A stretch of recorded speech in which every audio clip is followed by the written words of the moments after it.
Hi hello అండి, welcome back to my channel పద్దు express. ఎలా ఉన్నారు? అందరు బాగున్నారా? ఈరోజు ఒక మంచి చాలా ఇంట్రెస్టింగ్ ఐటెం. అదేంటంటే మనం బయట తెచ్చుకొని తింటూ ఉంటాం, పానీపూరీలు బయటకు వెళ్ళి తింటుంటాం కదా. అక్కడ చూస్తే అది ఎలా చేస్తారో ఏంటో, నీట్నెస్ ఉందో లేదో కొంచెం ఒక్కసారి అబ్బా ఎందుకు తిన్నామా అనిపిస్తుంది. కానీ మనసు చంపుకోలేక అప్పుడప్పుడు తింటూ ఉంటాం కదా. అదే కనుక మనం ఇంట్లో చేసుకుంటే ఎంత టేస్టీగా చాలా బాగుంటుంది. ఇంట్లో చేసుకొని చూడండి, నిజంగా చాలా చాలా బాగుంటుంది. హెల్తీగా కూడా ఉంటుంది. పిల్లలు చాలా ఇష్టపడతారు, మళ్ళీ మళ్ళీ అడుగుతూ ఉంటారు. చూడండి ఎంత బాగా చేసుకోవచ్చు అనేది చక్కగా చేసి చూపిస్తున్నాను. ఇది తప్పకుండా మీరు చేసుకొని ఎలా వచ్చిందని నాకు తప్పకుండా తెలియచేయండి.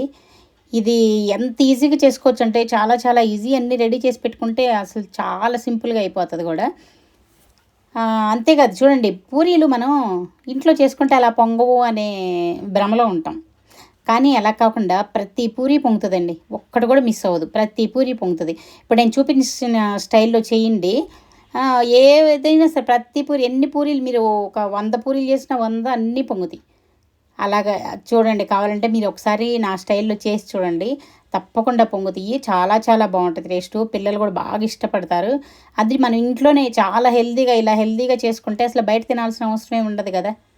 అవును కదా. బయట ఏమో, నేనైతే కొన్ని చోట్ల వీడియోలు చూసినప్పుడు దాన్ని ఏంటేంటో కాళ్ళ తొక్కి తొక్కి అలా అలా ఏదో చూశాను. కానీ అది నిజమో కదా తెలియదు. కానీ మనం ఇంట్లో చేసుకుంటే చాలా హెల్తీ కదా. చూడండి అది ఎలా చేస్తున్నాను ఏంటి అనేది. ముందుగా ఏం చేశాను, బంగాళదుంపలను పచ్చి బఠానీలు ఉడకేసుకున్నాను.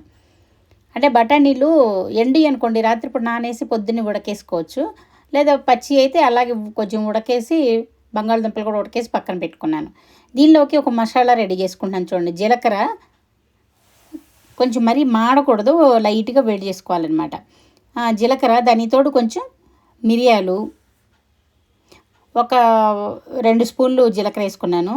మిరియాలు ఒక అర స్పూను, అలాగే లవంగాలు, చూడండి లవంగాలు కూడా ఒక అర స్పూన్ వేసుకున్నాను. అలాగే ఎండుమిరపకాయలు.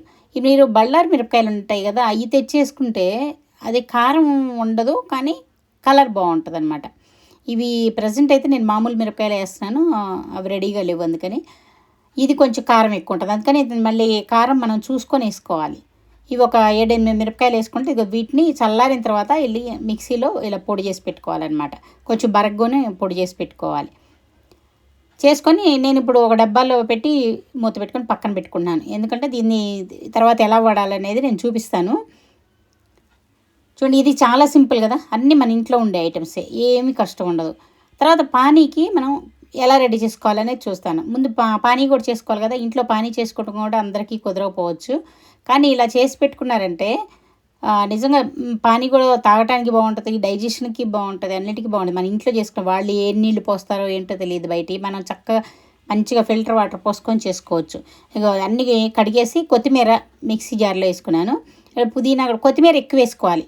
పుదీనా ఎక్కువ అవసరం లేదు, ఊరికే కొంచెం వేస్తే సరిపోతుంది. కొత్తిమీర మాత్రం ఎక్కువ వేసుకోవాలి. అంటే మనం చేసే క్వాంటిటీని బట్టి కూడా వేసుకోవాలి, కాకపోతే పుదీనా కంటే కొత్తిమీర ఎక్కువ ఉండాలి. వేసుకొని దీనిలోకి ఇంకా ఏమేస్తున్నాను అనేది చూడండి. అల్లం వేసుకోవాలి, పచ్చిమిరపకాయలు వేసుకోవాలి. పచ్చిమిరపకాయలు ఇలా తుంచి మీ కారానికి తగ్గట్టు ఒక 2-3 పచ్చిమిరపకాయలు వేసుకొని సరిపోతుంది. నేను కొంచెం ఎక్కువ వేస్తున్నాను, కొద్దిగా కారం మేము కొంచెం ఘాటుగానే తింటాము. కానీ మీరు అంత వెయ్యొద్దు, 2-3 పచ్చిమిరపకాయలు వేసుకోండి. ఎందుకంటే ఫస్ట్ పిల్లలు తినేటప్పుడు కారం కారం అంటారు. తర్వాత ఇదిగో అల్లం చిన్న చిన్న ముక్కలుగా చేసుకొని అల్లం కూడా వేస్తున్నాను. ఇది కొంచెం ఎక్కువ క్వాంటిటీ చేస్తున్నాను. మీరు ఇంత అవసరం లేదు, సగం చేసుకున్నా కూడా మీకు అందరికి ఇంటిళ్ళ పాది సరిపోతుంది. నేను కొంచెం ఎక్కువే చేసుకున్నాను, మేము 2 రోజులు తిన్నాం దీన్ని. చాలా బాగున్నాయి, ఈ టేస్ట్ కూడా చాలా చాలా. అసలు మీరు బయట తినాల్సిన అవసరం లేదు, అంత బాగా వస్తాయి. దీనిలో కొంచెం చింతపండు ముందుగా నానబెట్టి పెట్టుకున్నాను.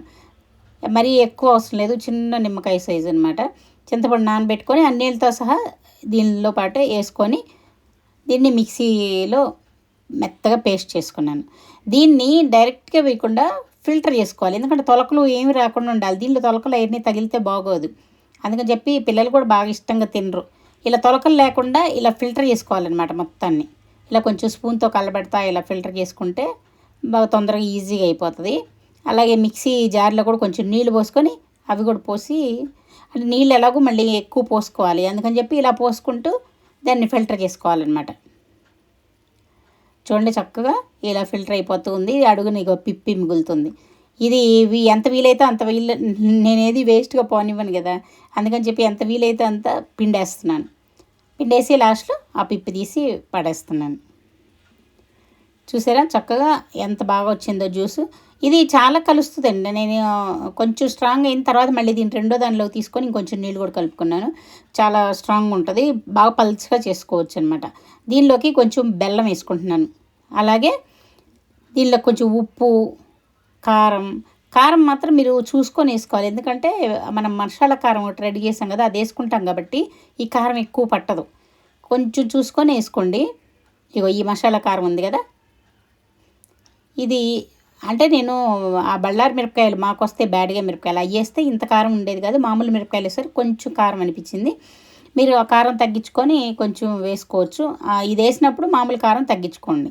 అలాగే దానిలో కొంచెం ఇంగు కూడా వేసుకుంటే ఆ ఫ్లేవరు టేస్ట్ బాగుంటుంది అనమాట.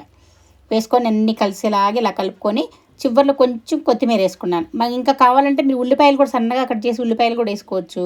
అలాగే కొంచెం బూందీ వేసుకోవచ్చు, బాగుంటుంది కూడా బూందీ కూడా వేసుకుంటే. నేను ఈ కొత్తిమీర మాత్రం వేసాను. ఇంకా నీళ్ళు ఎన్ని కావాలో మన ఇష్టం పోసుకోవచ్చు. దానికి తగ్గట్లో కొంచెం ఘాటు అనిపించింది అనుకోండి, కొంచెం బెల్లం ఎక్కువ వేసేసుకొని సరిపోతుంది. ఉప్పును బెల్లం కొంచెం ఎక్కువ వేసుకున్నారంటే ఆ కారం ఘాటు ఉన్నా కూడా తగ్గిపోద్ది. ఇలా పానీని కూడా రెడీ చేసి పెట్టేసేసుకున్నాను పక్కన. ఇప్పుడు పిండి కలపడానికి చూడండి, ఇది బొంబాయి రవ్వ. ఈ కప్పుతోటి 2 కప్పులు తీసుకున్నాను నేను బొంబాయి రవ్వ. ఇవి 1 కప్పు తీసుకుంటేనే చాలా అవుతాయండి, చాలా అయిపోతాయి. నేను 2 కప్పులు తీసుకున్నాను, అందుకే మీరు 2 రోజులు తిన్నామని చెప్తున్నాను. అంటే ఎక్కువైపోయినాయి, క్వాంటిటీ కరెక్ట్గా చేయలేం కదా, కొంచెం ఎక్కువ అనుకుంటే అది మరి డబల్ అయిపోయింది. దీనిలోకి ఒక 2-3 టేబుల్ స్పూన్స్ మైదా కలుపుకుంటున్నాను. మరీ ఎక్కువ వేయట్లేదు చూడండి, 2 టేబుల్ స్పూన్లు లేదంటే 3. నేనైతే 3 టేబుల్ స్పూన్లు, అంటే నేను 2 కప్పులు తీసుకున్నాను కదా, 1 కప్పుకైతే 2 స్పూన్లు సరిపోతుంది. నేను రెండింటికి కలిపి 3 టేబుల్ స్పూన్లు మైదా తీసుకున్నాను. తీసుకొని ఇవన్నీ బాగా కలిసేలాగా కలుపుకోవాలి. కలుపుకొని ఈలోపు పక్కన స్టవ్ మీద నీళ్లు వేడి చేసుకోవాలన్నమాట. వేడి నీళ్ళు పోసుకోవాలి దీనిలో. చూడండి, ఈ కప్పుతోటి 2 కప్పులు రవ్వ పోసాం కదా, 1 కప్పు నీళ్ళు పోసుకుంటే సరిపోతుంది అనమాట. కరెక్ట్గా సరిపోద్ది 1 కప్పు పోస్తే. మీరు అంతా కలిపేటప్పుడు మీకు కొంచెం గట్టిగా అనిపించిందంటే ఒక చుక్క మళ్ళీ ఒక 2 స్పూన్లు కావాలంటే నీళ్ళు పోసుకోవచ్చు. ఆ వేడి నీళ్ళు అలాగే కొంచెం ఎక్స్ట్రా పెట్టి ఉంచేసుకోండి. అప్పుడు కావాలనుకున్న దాన్ని బట్టి, అంటే రవ్వ కొంచెం నీళ్ళని బాగా పీల్చుకుంటుంది కదా, మీకు గట్టిగా అనిపిస్తే. లేదంటే ఈ కప్పు కరెక్ట్గా సరిపోతుందండి. నేనైతే ఈ 2 కప్పులకి 1 కప్పు నీళ్ళు పోసాను, సరిపోతుంది. లాస్ట్లో కొంచెం అనిపిస్తే, అంటే రవ్వ బిగుసుకున్న తర్వాత అనిపిస్తే 1-2 స్పూన్లు నీళ్ళు పోసుకోవచ్చు అనమాట. చూడండి, ఇది బాగా కలిసేలాగా మామూలు మన చపాతీ పిండిలాగా బాగా కలిపేసేసుకోవాలి. బాగా దీన్ని మర్దన చేయటంలోనే ఉంటుంది. దీన్ని బాగా కలుపుకుంటే, ఎంత బాగా కలుపుకుంటే అంత బాగా వస్తాయి పూరీలు. చూడండి, ఇలా కలిపేసేసుకొని దీన్ని కొంచెం గుడ్డ కప్పైనా లేదంటే నేనైతే గిన్నె మూసేసి అలా ఉంచేసాను, పక్కన పెట్టాను. ఇక్కడ పానీ రెడీ అయిపోయింది, ఇక్కడ పిండి రెడీ అయిపోయింది. ఇంకేముంది మనం రెడీ చేసుకోవడానికి? ఇప్పుడు బంగాళదుంపలను బఠానీలు ఉడకబెట్టాం కదా, ఇప్పుడు బంగాళదుంపలు ఒలిచేసుకొని వీటిని స్మాష్ చేసుకోవాలి. చూడండి, బంగాళదుంపలు ఒక 4-5 దుంపలు అయితే చాలా అవుతాయండి.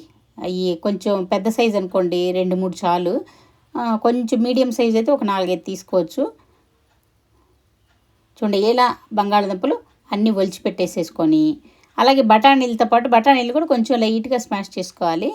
ఇవి 2 కలిపి ఇలా స్మాష్ చేసేసుకోవాలి.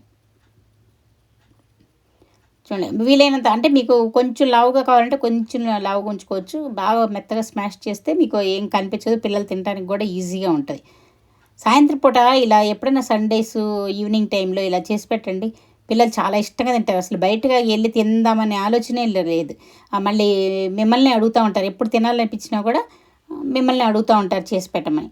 ఏమైనా ముందుగా ఇవి రెడీ చేసి పెట్టేసుకుంటే వాళ్ళు రాగానే కలిపిచ్చేసేయచ్చు, ఈజీ అనమాట.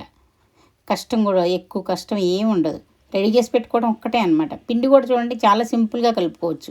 ఇప్పుడు ఈ 2 స్మాష్ చేసుకున్న తర్వాత దీనిలోకి ఉప్పు, కొంచెం కారం మాత్రం నేను చెప్తున్నాను కదా, చూసి వేసుకోండి. ఎందుకంటే మళ్ళీ మసాలా కారం దీనిలో కూడా వేస్తాం. అదిగో మసాలా కారం ఇందాక రెడీ చేసుకున్నది ఉంది కదా, అది కూడా వేస్తున్నాం. కాబట్టి కారం మాత్రం మీరు తినేదాన్ని బట్టి, మళ్ళీ పచ్చిమిరపకాయలు కూడా వేస్తున్నాం కాబట్టి కొంచెం చూసుకొని వేసుకోండి.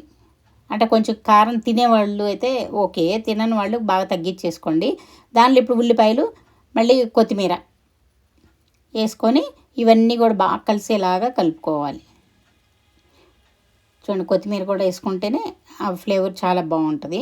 ఇవన్నీ వేసేసుకొని కలుపుకోవాలి. చూడండి, ఇవన్నీ కలుపుకుంటూ దానిలోకి ఇప్పుడు మనం పానీ రెడీ చేసుకున్నాం కదా, పానీ రెడీ చేసి పక్కన పెట్టుకున్నాం కదా, అది కూడా ఒక 2 స్పూన్లు తీసి దీనిలో వేసుకొని కలుపుకుంటే బాగుంటుంది. ఇది కంపల్సరీగా వేయాలి, ఎందుకంటే ఆ ఫ్లేవరు ఆ టేస్ట్ రావాలంటే. చూడండి, ఆ పానీ ఉంది కదా, అది ఒక 2-3 స్పూన్లు వేసుకొని బాగా కలిసేలాగా అన్నీ కలుపుకోవాలి. చూడండి, చక్కగా లోపల స్టఫ్ రెడీ అయిపోయింది. పూరీల్లోకి ఇది స్టఫ్ చేసుకోవడానికి అనమాట. చూడండి ఎంత బాగుందో, చాలా బాగుంటుంది. టేస్ట్ కూడా చాలా చాలా బాగుంటుంది. అసలు బయట టేస్ట్కి ఏ మాత్రం తీసిపోదండి. ఇలా మీరు చేసుకొని తినండి, హెల్తీగా చక్కగా. ఇది పక్కన పెట్టేసుకొని ఇప్పుడు పూరీ పిండి ఉంది కదా, ఇప్పుడు మళ్ళీ వాటిని తీసి కొంచెం మర్దం చేసుకోవాలి బాగా, ఎందుకంటే కొంచెం ముందు కలిపింది కొద్దిగా డ్రై అయ్యి ఉంటుంది, అందులో రవ్వ కూడా నీళ్ళు పీల్చుకుంటుంది. చూడండి, ఇక్కడ నాకు సరిపోయింది కరెక్ట్గా. దీన్ని పార్ట్లుగా చేసుకుంటున్నాను. చేసుకొని ఉండలు చేసుకోవాలి. ఎంత చిన్న గోలీ సైజు చాలండి. గోలీ సైజు ఉండకే, అంటే పూరీలు మనకి చిన్న చిన్న పూరీలే కదా అందులో వచ్చేది. గోలీ సైజు చేసేసుకుంటే చాలు. గోలీ సైజు చేసుకుంటే చాలు, మనకి కావాల్సిన సైజు పూరీలు వచ్చేస్తాయి. మరి మందంగా ఏం చేసుకోం, పలచగానే చేసేసుకోవచ్చు. కానీ నాకే ఆశ్చర్యం అండి, ఫస్ట్ టైం చేసినప్పుడు నాకు అసలు వస్తాయా లేదా అనుకుంటూ చేశాను. కానీ ఎంత బాగా వచ్చినాయి అంటే ప్రతి పూరీ పొంగిందండి, ఒక్కడ కూడా పొంగకుండా ఉండాలి, అన్ని పూరీలు పొంగినాయి. అది ఎలాగనేది చూడండి, నేను చేసే ప్రాసెస్లో మీరు చెయ్యండి తప్పకుండా. ఇగో చూడండి, ఆ గోలీ సైజ్ని కొంచెం అలా బాగా రౌండ్ చేసేసుకొని జస్ట్ కొంచెం ప్రెస్ చేసి అలా పెట్టేసేసుకున్నాను. అన్నీ మొత్తం ఇలా చేసి పెట్టేసేసుకోవాలి. పెట్టేసుకుంటే ఇంకా ఏముంది, ఒక్కొక్కటి దీని మీద కొంచెం కొద్దిగా మైదా స్ప్రెడ్ చేసి, అంటే ఒకటి అంటుకోకుండా ఉంటాయి చక్కగా, మనం చేసేటప్పుడు కూడా అంటుకోకుండా ఈజీగా చేసుకోవచ్చు. ఊరికే కొద్దిగా చల్లాను, పైన చల్లేసి మొత్తం కలుపుకున్నాను. ఇప్పుడు చూడండి, పూరీలు ఒత్తుకుంటున్నాను. చూడండి ఎంత బాగా వస్తాయో, చాలా చాలా బాగా వస్తాయి. అసలు చేసేటప్పుడు మనం ఎలా చేసినా సరే చూడండి ఎంత పలచగా ఉన్నాయో. మరి మందంగా కూడా అక్కర్లేదు, పలచగానే ఉన్నాయి. ఇలా చేసేసి పెట్టేసుకోవటమే. అంటే కింద కవర్ వేసాను చూడండి, కవర్ కానీ ఒక బట్ట కానీ ఏదైనా టవల్ లాంటిదన్నా వేసుకొని, ఎందుకంటే కింద ఫ్లోర్కి అది తడి ఉంటుంది కదా, ఒకదాని మీద ఒకటి వేస్తే అంటుకుపోతాయి. అందుకని చెప్పి కవర్ వేసి, కవర్ మీద ఇలాగా ఒకదానికి ఒకటి అంటుకోకుండా ఇలా వేసుకున్నాను. చూడండి ఎంత బాగా, కింద కవర్ ఉంది, మీకు లేదనుకోకుండా కవర్ కనిపిస్తుంది చూసారా, కవర్ మీద వేసుకుని నేను ప్లాస్టిక్ కవర్ మీద వేసేసుకుంటున్నాను. మీరు ఎక్కువ ఉన్నాయి అనుకుంటే ఇంకో కవర్ తీసుకోవచ్చు, లేదంటే ఒక క్లాత్ ఏదైనా టవల్ కానీ అలాంటివి తీసుకొని దాని మీద వేసేసుకోవచ్చు. చూసారా ఎంత పలచగా చేసుకుంటున్నాను, చిన్న చిన్న పూరీలు. అది చేయటం కూడా ఎక్కువ టైం పట్టదు చూసారా. నేనైతే ఒక 50-60 పూరీలు చేశాను, చాలా ఈజీగా, చాలా సింపుల్గా. ఎంత బాగున్నాయో ప్రతి పూరి, అన్ని పూరీల్లో కూడా ఒక్కడు కూడా పొంగకుండా ఉండలేదు, అన్నీ పొంగినాయి, చాలా బాగున్నాయి. మీరు కూడా తప్పకుండా ట్రై చేయండి. చూడండి అన్నీ ఎలా రెడీ అయిపోయినాయో చూసారా, చాలా చాలా బాగుంటాయి. ఒక పక్క ఇవి చేసుకుంటానే పక్కన ఆయిల్ పెట్టుకున్నాను. ఆయిల్ బాగా కాగిపోయింది చూడండి, బాగా ఎక్కువగా కాగిపోయింది. అందుకని కొంచెం మళ్ళీ స్టవ్ ఆఫ్ చేసుకొని మళ్ళీ ఆన్ చేసుకున్నాను. చూడండి, ఒక్కొక్క పూరి వేస్తూ అది కొంచెం ఒత్తుకోవాలి, ఒత్తుకుంటూ రెండో పూరి వేసుకోవాలి. అంటే వెంటనే తీయకూడదు, వెనక కాలాలి కదా కొంచెం.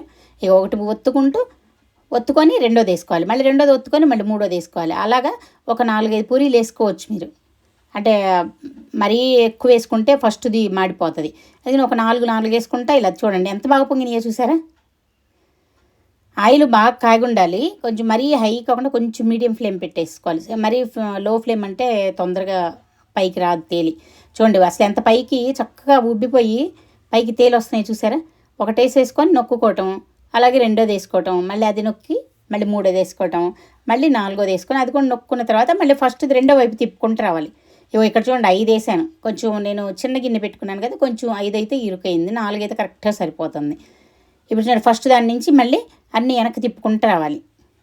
ఇలా తిప్పుకుంటూ రెండో వైపు కూడా కొంచెం ఎక్కువసేపు, నూనె బాగా వేడుంది కాబట్టి ఎక్కువసేపు కాలక్కర్లేదు. చూడండి ఇవి మీరు 2-3 రోజులు బయట ఉన్నా కూడా, అంటే ఫ్యాన్ గాలి పెడితే కొంచెం మెత్తగా అయిపోతాయి. మీరు డబ్బాలో వేసి మూత పెట్టుకోండి, లేదంటే ఒక కవర్లో వేసి చల్లారిన తర్వాత ఒక కవర్లో వేసి కొంచెం మూట కట్టి పెట్టేసేసారంటే ఇది 10 రోజులు 15 రోజులైనా కూడా అలాగే ఉంటాయి తెలుసా. మనకి పానీపూరి బండి వాళ్ళు అంతే కదా, కవర్లో వేసుకొచ్చి తీసుకొచ్చి అక్కడ పెట్టి చేస్తూ ఉంటారు. వాళ్ళేమో అప్పటికప్పుడు చేస్తారా, ముందు చేసుకొని తీసుకొస్తారు. ఇవి కూడా అంతేనండి. మేము అవి మిగిలిన రెండో రోజు కూడా 2 రోజులు తిన్నామని చెప్పాను కదా, రెండో రోజు కూడా తిన్నాము. అసలు ఏం అవ్వలేదు, అలాగే ఉన్నాయి. పొంగినట్లు అలాగే ఉన్నాయి. చూడండి ఎంత బాగా పొంగుతున్నాయో, ప్రతి పూరీను పొంగుతుంది. చక్కగా ఇలా చేసుకున్నారంటే అసలు పిల్లలు కూడా చేసేటప్పుడే వచ్చి ఉట్టి పూరీలు కూడా తీసుకొని తింటూ ఉంటారు. ఉట్టి కూడా తినడానికి బాగుంటాయి. మా ప్లూటో కొంచెం అంటే మరీ ఆయిల్ డీప్ ఫ్రై తినకూడదనే కానీ ఇలా ఉట్టి తీస్తుంటే చక్కగా అప్పడాల్లాగా కరకర తింటూ ఉంటుంది. చూడండి ఏగిపోయినాయి చక్కగా. ఎన్ని పూరీలు చేశానో తెలుసా? చూడండి, మీరే చూడండి ఎన్ని పూరీలు చేశాను. ఇంకా కొన్ని పక్కన ఉన్నాయి, ఈ ప్లేట్ పట్టకుండా పక్కన పెట్టేశాను. చూడండి ఎంత బాగా రెడీ అయిపోయింది. పూరీలు పక్కన, లోపల స్టఫింగ్కి గ్రేవీ, అలాగే పానీ చాలా బాగా రెడీ అయిపోయినాయి కదా. చూడండి ఎంత క్రిస్పీగా వచ్చినాయో చూడండి. చాలా బాగుంది కదా, చూడటానికి బాగుంది, తినటానికి కూడా చాలా బాగుందండి. చూడండి దీనిలో ఆ గ్రేవీ కొంచెం వేసుకొని ఈ పానీ పోసుకొని తింటా ఉంటే ఆహా ఉంటుందండి. చాలా అసలు చెప్తుంటేనే నాకు నోరు ఊరిపోతుంది. కానీ తిన్నామనుకోండి, అలాగే మీకు తెలియాలి కదా, మీరు చూసి మీకు నోరు ఊరాలి, మీకు చేసుకోవాలి కదా.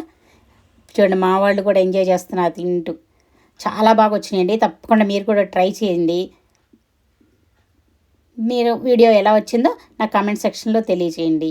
ఈ వీడియో కనుక మీకు నచ్చినట్లయితే లైక్ చేయండి, షేర్ చేయండి. ఇంకా సబ్స్క్రైబ్ చేసుకొని వాళ్ళు ఉంటే సబ్స్క్రైబ్ చేసుకొని అలాగే బెల్ ఐకాను నొక్కండి. ఎందుకంటే నోటిఫికేషన్స్ రావట్లేదని చాలామంది కంప్లైంట్ చేస్తున్నారు. బెల్ ఐకాన్ కూడా నొక్కండి. అప్పుడు మీకు నోటిఫికేషన్, నా వీడియో రాగానే నోటిఫికేషన్స్ వస్తాయి అన్నమాట. అప్పుడు నేను ఏ వీడియో పెట్టినా కూడా మీరు ఈజీగా చూడగలుగుతారు. అలాగే మళ్ళీ ఇంకో మంచి వీడియోతో మళ్ళీ కలుద్దాం. అంతవరకు సెలవు. Take care. By by.